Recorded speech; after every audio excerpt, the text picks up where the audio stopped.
മതവും ജാതിയും രാഷ്ട്രീയവും കൊലപാതകങ്ങളും മദ്യപാനവും വെറിക്കൂത്തുകളും മോഹത്തിനൊത്തവണ്ണമുള്ള ജീവിതവും ഇല്ലാത്ത ഒരു ജീവിതം ജീവനുള്ള ദൈവത്തിൻ്റെ മക്കൾക്ക് വരുവാനിരിക്കുന്നു.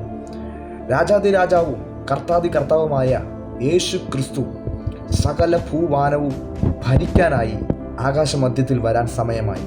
അതിൻ്റെ എല്ലാ അടയാളങ്ങളും ലോകമെമ്പാടും വളരെ വ്യക്തവും വളരെ സ്പഷ്ടവുമായി നമ്മുടെ മീഡിയകളിലൂടെയും ന്യൂസുകളിലൂടെയും നമുക്ക് കാണാൻ കഴിയുമ്പോൾ ഒരു കാര്യം തിരിച്ചറിയുക, ലോകത്തിലെ സകല മനുഷ്യരും അവരുടെ നേട്ടങ്ങൾക്ക് വേണ്ടി ഓടുമ്പോൾ നമുക്ക് നോക്കാനും നമുക്ക് പ്രത്യാശിക്കാനും ഒരിടമുണ്ട്. അത് സ്വർഗമാണ്, മഹത്വത്തിൻ്റെ പ്രത്യാശയാണ്, തേജസ്കരണമാണ്.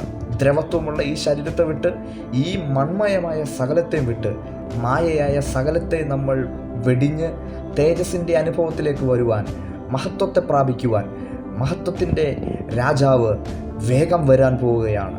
എന്നെ കേൾക്കുന്ന എല്ലാ ദൈവത്തിൻ്റെ മക്കളുടെ ഹൃദയത്തിനകത്ത് പ്രത്യാശ വർദ്ധിക്കട്ടെ.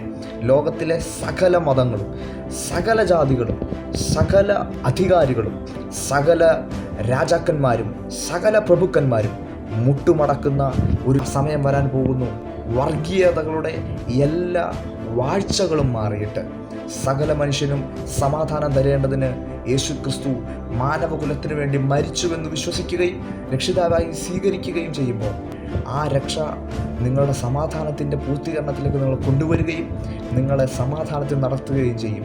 ഞാൻ ഇത് അനുഭവിക്കുന്ന വ്യക്തിയാണ്. എന്നെ കേൾക്കുന്ന എല്ലാ ദൈവത്തിൻ്റെ മക്കളും ഇത് അനുഭവിക്കുന്നവരാണ്.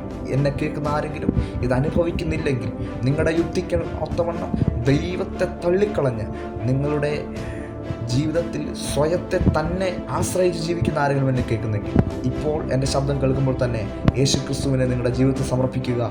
നമ്മുടെ രാജാതിരാജാവ് വരുന്നു. My king is on the way. കർത്താവിൽ നമുക്ക് ആശ്രയിക്കാം. കർത്താവിൽ നമുക്ക് ബലപ്പെടാം. God bless you.